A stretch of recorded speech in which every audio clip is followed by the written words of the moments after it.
Oi, gente! Hoje nós vamos falar sobre arbítrio.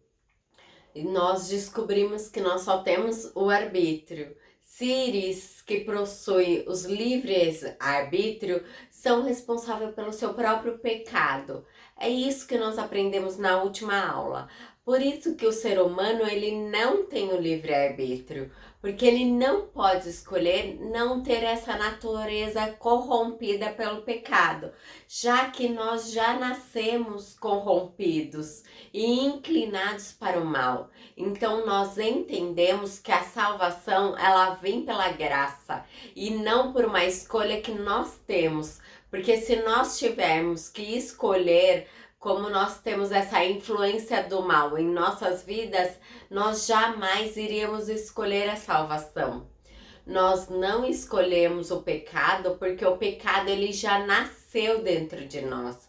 Nós somos indivíduos que não escolhem pecar. Nós recebemos o pecado, essa influência do mal, por uma herança de uma queda do Jardim do Éden. A nossa raça foi corrompida por causa do pecado que houve no Jardim do Éden. Nós que viemos após Adão e Eva, nós recebemos o pecado em nossa natureza, então nós entendemos que o ser humano, o Adão e a Eva no Jardim do Éden, eles tinham um livre-arbítrio. Por eles pecarem, eles tornaram a nossa raça humana culpada pelo pecado. No coletivo, todos nós pecamos. Então eles pagaram também pelos pecados, porque Eva, ela pagou como dor de parto e o homem teve que trabalhar para sustentar. Eles foram expulsos do Jardim do Éden, perderam a sua glória e agora vivem como seres mortais por conhecer o mal. Então hoje nós não temos mais escolhas livres, nós não temos como escolher, porque espiritualmente nós fomos corrompidos. Então por isso que a criança já nasce com inclinação para o mal.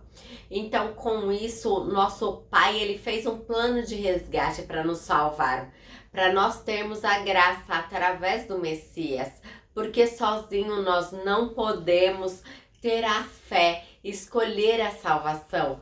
Então, quando o Messias ele vem, ele paga pelo nosso pecado. Ele tem a misericórdia sobre as nossas vidas. E você não conseguiria fazer o bem genuíno se não fosse a ação do Espírito Santo, do Espírito do Pai. Então, por isso, ele chama a nossa vida e dá fé para crer. Quando você tem contato com a mensagem, você crê nela. Então, por você só ter o arbítrio, você não pode cumprir a lei, você não consegue, você sozinho não se justifica, nem te santifica. Você precisa do Espírito Santo. Você não pode cumprir a lei por amor, por causa da influência do pecado, a influência do mal sobre a sua vida. Então, para você ser salvo, você tem que crer na Bíblia e crer no Messias e crer que você foi chamado. E através disso, você precisa da fé. E a fé é um dom dado pelo Pai.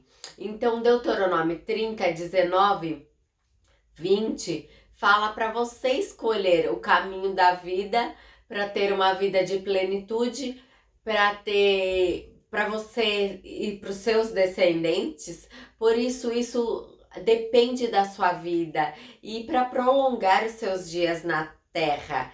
Então, só enfatizando o que eu já expliquei no vídeo anterior, essas escolhas é para você ter longevidade na vida da terra, para assim você vai poder habitar sobre esse solo. A longevidade é a vida terrestre e não a vida eterna. Não se trata da salvação espiritual. Isso não é escolher o nosso Pai para ter a salvação. Isso não é um livre-arbítrio, é só um arbítrio. Lembrando que você é morto espiritualmente. E aí ele está falando para o povo de Israel, um povo santo, um povo escolhido, o povo chamado, onde o pai tinha prometido a terra de Canaã, que mana leite e mel e não a vida eterna. Então, só enfatizando, o livre-arbítrio é ter você a capacidade de escolher livremente, sem influência nenhuma. Mas nós temos a influência do mal. Então, nós só temos o arbítrio. Nós estamos sujeitos à vontade do Criador e hoje também do pecado, porque o mundo ele conhece o bem e o mal e ele está corrompido por ele. Nós temos que lembrar que nós estamos num estado de depravação total. Tem um vídeo falando sobre isto. Nós nascemos maus e somos contaminados pela queda. Todos nós somos sujeitos à vontade soberana do nosso Criador. Logo, o conceito correto de livre-arbítrio bíblico é ser livre da corrupção do mal, mas porém a nossa tendência é sempre voltada para o mal. Então nós vamos dar o exemplo de Jonas para nós entendermos o que é livre-arbítrio e que ele só teve o arbítrio. O livro de Jonas, ele nos revela a graciosa preocupação do nosso Pai com o mundo e o seu poder sobre a natureza e na inutilidade de Jonas fugir dele. O Senhor, o nosso Pai, ele veio a Jonas e pede para Jonas ir para Nínive, porque a maldade era tanta que incomodava o pai. Então Jonas ele se levantou para fugir longe da presença do nosso Criador. Mas o nosso pai enviou um vento para o mar, tempestades, e o navio ele estava a ponto de se quebrar. Então os marinheiros, com medo, entenderam que Jonas era a causa do problema e jogou ele ao mar. Em vez de Jonas se submeter à escolha do nosso pai, Jonas pediu para os marinheiros que os matassem, lançando ao mar, sendo ele declarado culpado. Então eles, vendo que não tinham outra alternativa, eles oraram e pediram para o nosso Criador não culpar eles, mas daí eles jogaram ao mar. Então o pai enviou um grande peixe e engoliu Jonas. E ele sobreviveu no interior desse peixe durante 3 dias e 3 noites. Então Jonas, ele orou para o nosso pai ouvir a sua voz. Então Jonas, ele faz uma oferta de comunhão, de servir e para adorar o nosso Criador e cumprir o seu voto. Então ele foi vomitado. Então nós vemos que a desobediência de Jonas levou ele para um caminho mau. Então esse arbítrio dele levou ele para o mal, pela corrupção.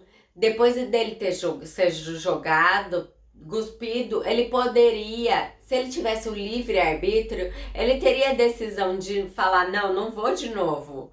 Mas ele foi cuspido a 3 dias de jornada até Nínive. Então ele poderia se desviar do caminho. De novo o pai pôs a mão, porque ele tinha que fazer o que deveria ser feito para ele cumprir o propósito dele aqui na terra. Então ele não tinha escolha, porque mesmo se ele escolhesse ele não ir de novo, o pai ia dar um jeito dele ir de novo para a cidade de Nínive, para ele pregar, para onde ele tinha ir. Então Nínive se arrependeu e foi transformada. Então nós vemos aqui que Jonas, ele não teve o livre-arbítrio, ele não poderia decidir não ir. Por mais ele decidiu não ir, o pai mostrou para ele que ele não tinha essa decisão na sua vida. Então nós vemos que nós somos criados por um propósito. Então nós vemos que há um propósito para cada um de nós. Santos, escolhidos e chamados pelo Pai. E se nós não cumprimos, o Pai vai dar um jeito de nós cumprirmos. Seja na dor ou seja por amor. Amanhã nós falaremos mais, dando outros exemplos para embasar o arbítrio que nós temos. Dê um like, se inscreva no nosso canal. Até!